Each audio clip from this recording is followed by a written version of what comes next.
जी students, कैसे हैं आप लोग। तो आज हम आ गए जनाब ओ लेवल अकाउंटिंग के लेसन 5 पे। ठीक है, बिजनेस डॉक्यूमेंट्स। लास्ट लेसन आपने किया होगा जिसमें मैंने बैलेंसिंग करना सीखा था कि अकाउंट्स को कैसे बैलेंस करते हैं, और उसमें कुछ मैंने एक्सरसाइज दी थी आप लोगों को। तो उम्मीद है वो आप लोगों ने की होंगी। चलें, अब इसी सिलसिले का अब आगे हम आ गया है लेसन 5, बिजनेस डॉक्यूमेंट्स क्या होते हैं। ठीक है, तो देखें बिजनेस डॉक्यूमेंट्स में क्या क्या आ जाते हैं। तो अब बिजनेस डॉक्यूमेंट्स क्या हैं, पहले तो ये समझ लें। ठीक है, देखिए बिजनेस डॉक्यूमेंट्स क्या होते हैं कि जो भी आपकी अकाउंटिंग में एंट्रीज हो रही हैं, अकाउंटिंग के रिकॉर्ड में जो एंट्री कर रहे होते हैं हम, परचेज, सेल्स, रिटर्न, ठीक है, कैश पेमेंट, कैश रिसीविंग, ये कैसे कर रहे होते हैं। कोई ना कुछ डॉक्यूमेंट्स होते हैं जिसको हम देख के ये सारी चीज़ें कर रहे होते हैं, या ये जब ये एक्टिविटी होती है तो कुछ डॉक्यूमेंट्स इश्यू होते हैं, उनको हम बिजनेस डॉक्यूमेंट्स कहते हैं। तो the entries in accounting records of a business are made using business documents. Both documents received and issued by a business are used. ठीक है, द मेन बिजनेस डॉक्यूमेंट्स कौन कौन से हैं, देखिए नीचे मैंने लिख दिए। The following are the balance business documents. सबसे पहले तो है परचेज ऑर्डर। ठीक है, फिर है invoice, debit note, credit note, statement of account, cheque, receipt, paying in slip and bank statement. ठीक है, ये सारे 9 डॉक्यूमेंट्स मैंने आपको बता दिए हैं। परचेज ऑर्डर कौन इशू करता है, अब हम ये देख लेते हैं स्टेप बाय स्टेप के क्या है। सबसे पहले आ गए हम परचेज ऑर्डर पे। तो when a business wishes to purchase goods, कोई भी बिजनेस अगर परचेज करना चाहता है तो it will issue a purchase order. Simple है। जब मुझे कोई चीज़ खरीदनी है, मैं बिजनेस एक रन कर रहा हूँ, मुझे अगर सपोज के मटेरियल खरीदना है, ये कैलकुलेटर्स खरीदने हैं, तो मैं एक पीओ बनाऊंगा, परचेज ऑर्डर, और वो इशू कर दूंगा किसको, सप्लायर को भेज दूंगा मैं कि भाई मुझे ये चीज़ें चाहिए। तो देखिए सबसे बहुत ईजी है याद रखना इसको। आगे आप इनवॉइस भी पढ़ेंगे, परचेज ऑर्डर पढ़ेंगे, सब में डेबिट नोट पढ़ेंगे, क्रेडिट नोट पढ़ेंगे। कॉमन चीज़ क्या है, name and address of the supplier, name and address of the customer, date होगी, और फिर full description of the goods होगा कि क्या चाहिए आपको, रेफरेंस उसका नंबर, क्वांटिटी कितनी चाहिए, यूनिट प्राइसेस की क्या है, name of the person authorise to place the order, जो परचेजर होगा उसके जाहिर है अथोराइज पर्सन ही उसके ऊपर साइन करेगा, उसके ऊपर अपना नाम लिखेगा, ताकि जिसके साथ कम्युनिकेशन होगी सप्लायर की, वो फिर उस परचेज वाले जो भी परचेजर है उसके साथ होगी। तो ये आप देखिए मैंने सैंपल भी आपको लगा दिए हैं दो इसमें परचेज ऑर्डर के, ताकि आपको क्लियर हो जाए। अब आप इसमें देख सकते हैं। ठीक है, इसके अंदर आप देख सकते हैं कि क्वांटिटी, डेट लिख दी, यूनिट प्राइस भी लिख दी है, कितनी चाहिए, कौन सी क्वांटिटी को, कौन सा आइटम चाहिए। दोनों डिफरेंट परचेज ऑर्डर हैं, आपके सामने आ जाएगा। देखिए नीचे, ये डिपेंड करता है, each business has its own style of purchase order. फिर कुछ मर्जी है किसी की, कोई सिंपल रखता है, कोई इसमें और सारी इंफॉर्मेशन ऐड कर देता है। तो ये कोई वो रूल नहीं है कि इसमें इस तरह बनाना है उस तरह नहीं, किसी तरह भी आप डिजाइन कर सकते हैं परचेज ऑर्डर। डिफरेंट डिजाइन होते हैं, लेकिन कॉमन जो चीज़ होगी उसमें यही होगी कि name and address of the supplier होगा, name and address of the customer होगा, डेट होगी कि कब आप इश्यू कर रहे हैं, और उसमें डिस्क्रिप्शन होगा फुल उस गुड्स का या आइटम का कि क्या करने जा रहे हैं हम, कौन सी चीज़ हमें चाहिए, तो सप्लायर को हम भेज देते हैं। परचेज ऑर्डर हमने भेज दिया सप्लायर को। ठीक है, अब सब आ गई invoice. When a business sells goods on credit, it will issue an invoice to the purchaser. Purchaser ने पीओ इशू किया सप्लायर को, सप्लायर ने भेज दी चीज या भेज दी उसको जो कस्टमर जिसने ऑर्डर किया था उसको उसने इनवॉइस इशू कर दी कि भाई आपने, देखें इसमें भी वही चारों चीजें, नेम सप्लायर का आ जाएगा एड्रेस, और name and address of the customer आ जाएगा, डेट आ जाएगी, full detail quantities and price of the good supplied. अब देखें इनवॉइस भी मैंने दो डिजाइन की इसमें लिख दी है आपको, ताकि आपको पता रहे। इनवॉइस किसी भी तरह की हो सकती है, उसमें भी डिज़ाइन के ऊपर कोई रेस्ट्रिक्शन नहीं है, बस कॉमन चीज़ें यही हैं जो हमने लिखनी है। तो ये इनवॉइस हो गई। इनवॉइस कौन इश्यू कर रहा है, सेलर, सही है। पीओ कौन, परचेज ऑर्डर किसने इश्यू किया, कस्टमर ने। ये चीज़ क्लियर हो गई। अब ये सेल्स इनवॉइस है, जो सेलर इशू कर रहा है सेल्स इनवॉइस है। यही इनवॉइस परचेजर भी अपने पास यूज कर सकता है, वो परचेज इनवॉइस हो जाएगी उसके लिए। ठीक है, वो परचेज इनवॉइस अलग नहीं होती, एक्चुअल जो इनवॉइस इशू होती है वो सेलर करता है। तो परचेजर को जब भेजेगा इनवॉइस, तो वो उसके लिए परचेज इनवॉइस भी हो सकती है कि भाई मैंने परचेज की थी, ये इनवॉइस है। लेकिन इसको हम सेल्स इनवॉइस ही कहते हैं, या सिर्फ इनवॉइस कहते हैं। इशू सिर्फ सेलर करता है। ठीक है, इसके अंदर देखें मैंने और भी लिख दिया है कि एक होता है ट्रेड डिस्काउंट। अब अगर आपने किसी सप्लायर से कोई चीज़ खरीदी, उसने आपको ट्रेड डिस्काउंट दिया। ठीक है, ट्रेड डिस्काउंट में देखिए मैंने लिख दिया है, trade discount sometime the supplier allows the customer trade discount which is a reduction in the selling price of the goods.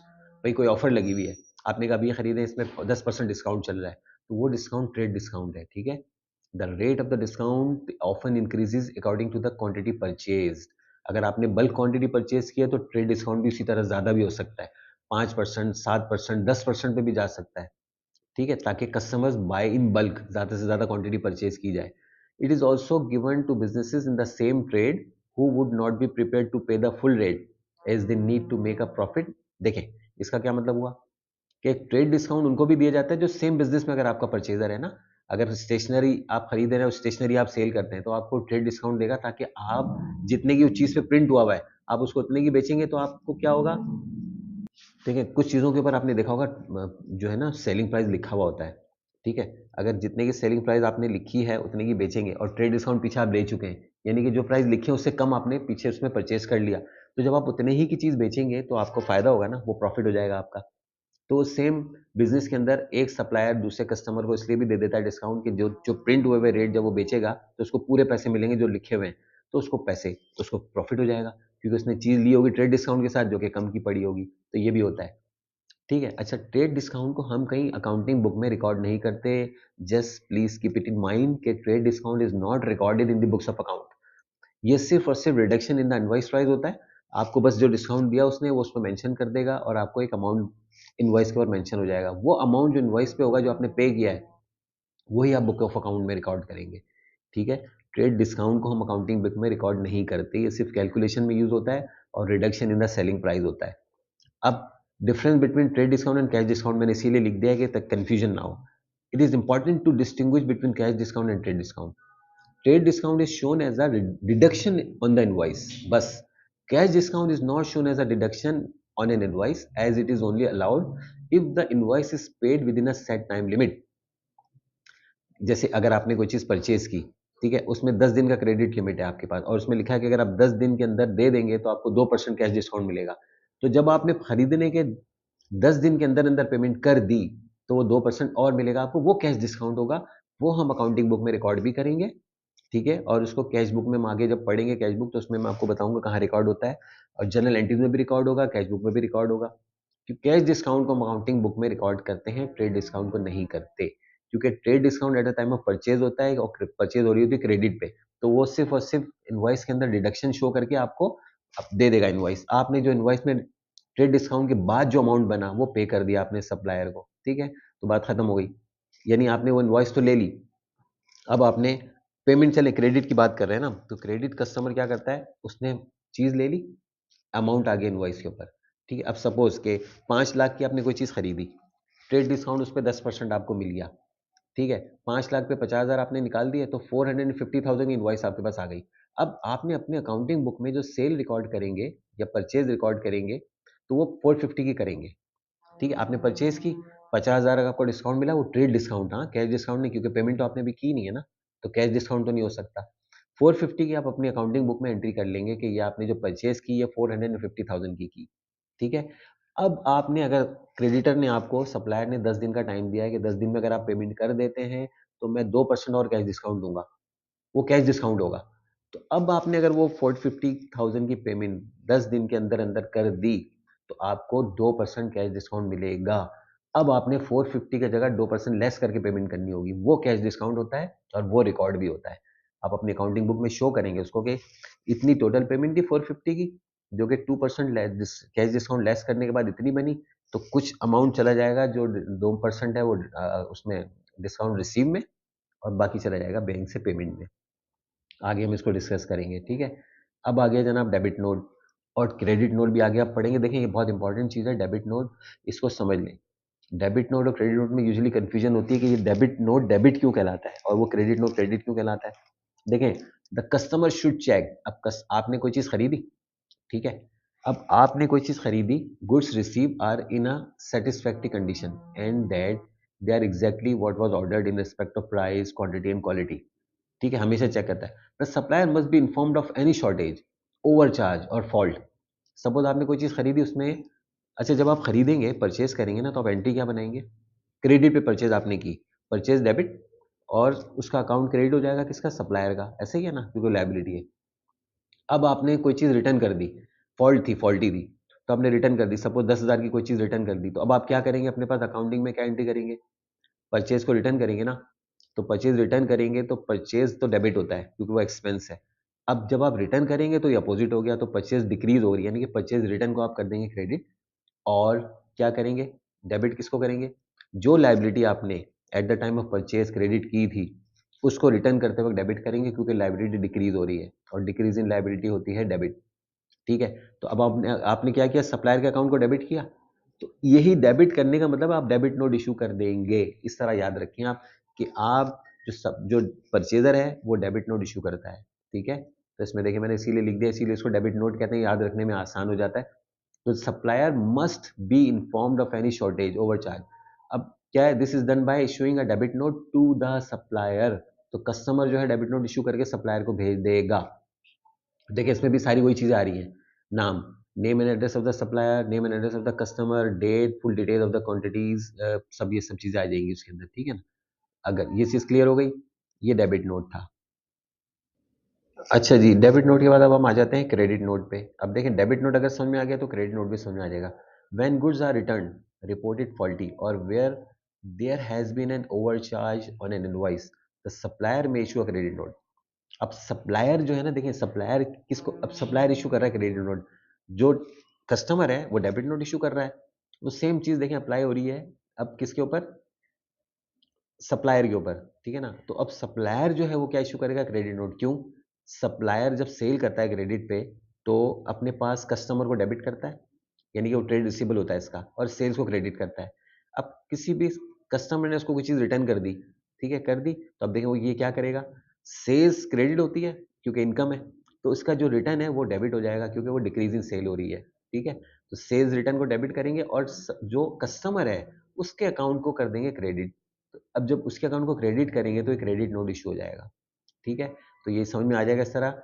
As with all documents each business has its own style of credit note, कुछ भी हो सकता है लेकिन सब चीजें common क्या है, देखिए इसमें भी वही चार चीजें कॉमन है जो परचेज ऑर्डर में थी, जो इनवॉइस में थी, जो डेबिट नोट में थी, और अब क्रेडिट नोट में भी वही चारों चीजें हैं। ठीक है, तो ये उम्मीद है समझ में आ गया होगा। आप लोगों को नहीं भी आया है तो आपसे मुझसे क्वेश्चन जरूर करें। ठीक है, कमेंट्स में लिख दें, और जो भी चीज़ें जिस तरह आप चाहें मुझे, मैं भी इसमें नेक्स्ट उसके अंदर आपको करने वाला हूँ, अपना ईमेल भी मैं इसमें लिख दूंगा ताकि आप मुझे ईमेल भी कर सकते हैं, तो उसमें डिटेल में मैं आपको एक्सप्लेनेशन दे दूंगा। ठीक है, अब आ गया जनाब statement of account. Eight the end of each month a supplier will usually issue each customer with a statement of account. अब वो क्या है, देखें, this is a summary of the transactions for the month and reminds the customer of the amount owing. The size of a statement of account में very, वही बात है कुछ भी चेंज हो सकती है लेकिन इसमें, but they all contain the following information, जो कि ये सारी सब होंगी क्या, सबसे वही देखें, सबसे पहले तो वही चीजें हैं, name and address of the supplier, name and address of the customer, date. अब आ जाएगा जो है balance owing at the start of the period. जिस कस्टमर को आपने भेजा है उसके उसके अगेंस्ट अगर कोई बैलेंस ऑलरेडी है तो आप उसको स्टार्ट में लिखेंगे। ठीक है ना, eight the start of the period क्या बैलेंस था इसका वो आप लिखेंगे। उसके बाद जितनी इन्वाइसेस आपने उसको इश्यू की, जितना रिटर्न हुआ वो सब आपको, क्रेडिट नोट अगर आपने दिया वो सब अमाउंट्स में ऐड करके लेस करेंगे। पेमेंट रिसीव अगर उसने कुछ आपको पेमेंट कर दी है बैंक में आ गई है तो उसका अकाउंट उसमें भी वो भी शो हो जाएगा। फिर कोई कैश डिस्काउंट आपने उसको दिया है वो भी आ जाएगा। उसके बाद आखिर में आ जाएगा the balance owing at the end of the period. Statement account में एक एक चीज शो होती है, और स्टेटमेंट ऑफ अकाउंट जो सप्लायर भेजता है किसको, कस्टमर को, तो उसमें सारी चीज़ें कस्टमर को पता चल जाती हैं कि मेरा स्टार्ट ऑफ द मंथ में बैलेंस क्या था जो मुझे पे करना था अपने सप्लायर को, कितनी मैंने उससे और परचेज की है, क्या क्या चीज़ें मैंने रिटर्न की हैं, कितनी मैंने पेमेंट कर दी अपने सप्लायर को, तो मुझे अभी भी अपने सप्लायर को ये अमाउंट देना है। ये सब शो होगा स्टेटमेंट ऑफ अकाउंट में, और ये शो करता है क्या, a supplier will usually issue each customer the statement of account. ठीक है, अच्छा जी, अब आ जाता है next, cheque. Many accounts are paid by cheque. Usually business में जो पेमेंट होती है ना वो चेक से होती है या बैंक अकाउंट में डायरेक्ट ट्रांसफर होती है, which is written order to a bank. अब चेक सबको यूजुअली मालूम है कि चेक क्या होता है, हम किसी बैंक को इशू कर देते हैं, भाई हमने किसी बंदे को पैसे देने हैं, तो आपने उसको चेक इशू कर दिया, उसका नाम लिखा, नीचे अमाउंट लिखा, अमाउंट वर्ड्स में लिखा, अमाउंट नंबर में लिखा, नीचे साइन किया और दे दिया उसको। तो वो एक तरह का बैंक को आप ऑर्डर करते हैं कि भाई आप इस बंदे को जो आ रहा है इसको ये अमाउंट दे दें। अब बुक ऑफ रीप्रिंटेड चेक होता है, हमेशा से हर बैंक की अपनी एक चेक बुक होती है जो कि वो कस्टमर को दे देता है, तो आप जिसको चाहें जो चेक इशू कर दें। तो चेक तो होपफुली आप सबको मालूम होगा चेक क्या है। देखिए मैंने यहाँ एचबीएल का और एक और ये बैंक है इसका, दोनों के चेक की एक आपको सैंपल बना के दे दिए। कॉमन चीज क्या होती है कि आप चेक किसको दे रहे हैं, पेई, ठीक है, और कितना अमाउंट है वर्ड्स में लिखते हैं, ऊपर डेट लिखते हैं, और वर्ड में और नंबर में दोनों में अमाउंट लिखा जाएगा, नीचे अथोराइज सिग्नेचरी जो है वो साइन कर देगा।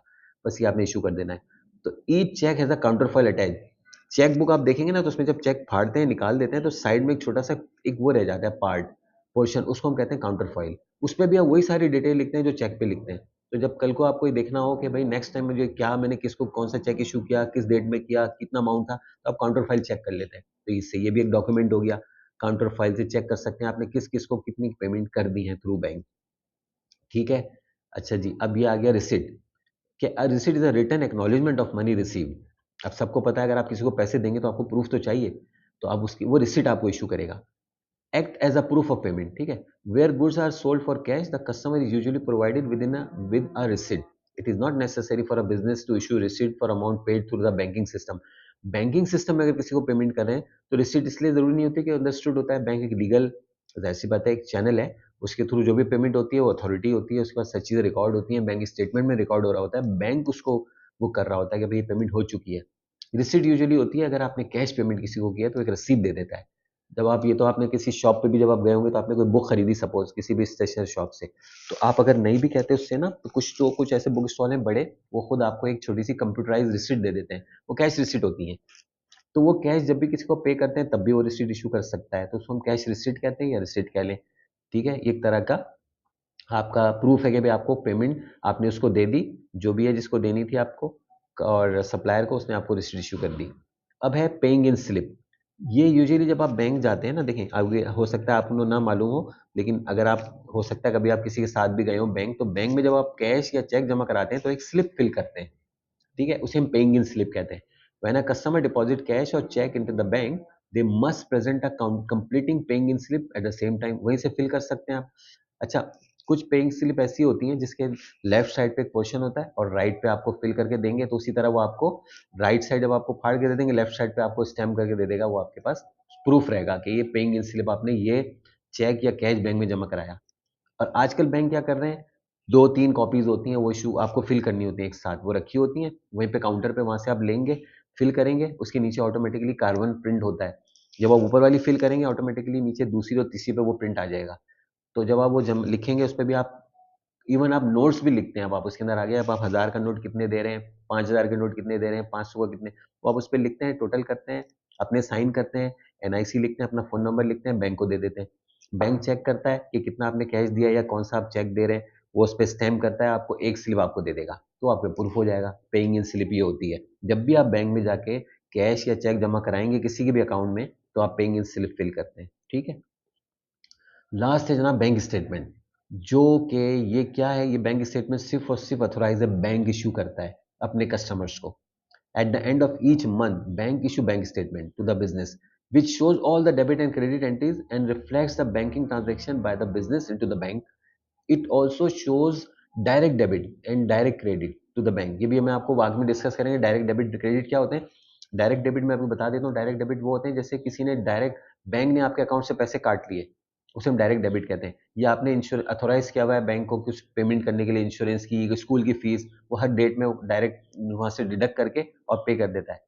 तो डायरेक्ट डेबिट वो सब बैंक कर रहा होता है। डायरेक्ट क्रेडिट का मतलब ये होगा कोई भी कस्टमर आपके अकाउंट में डायरेक्ट पैसे भेज देगा।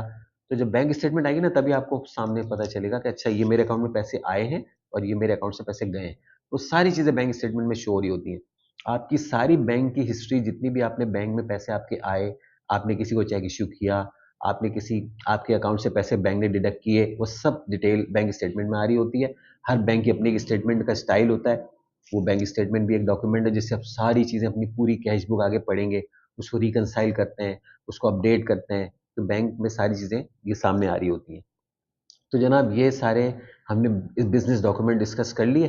ठीक है, उम्मीद है आपको ये सब समझ में आ गए होंगे। मैंने सब में सैंपल भी रखा है, अगर नहीं भी है इसको अलग से फिर हम आगे जो अलग से इंडिविजुअल भी हम छोटे शॉर्ट लेसन्स बनाएंगे ना, उसके अंदर हम कोई एक चीज़ को भी लेके डिस्कस कर सकते हैं। डेबिट नोट जैसे डिस्कस कर लेंगे, क्रेडिट नोट अलग से कर लेंगे, इनवॉइस को कर लेंगे।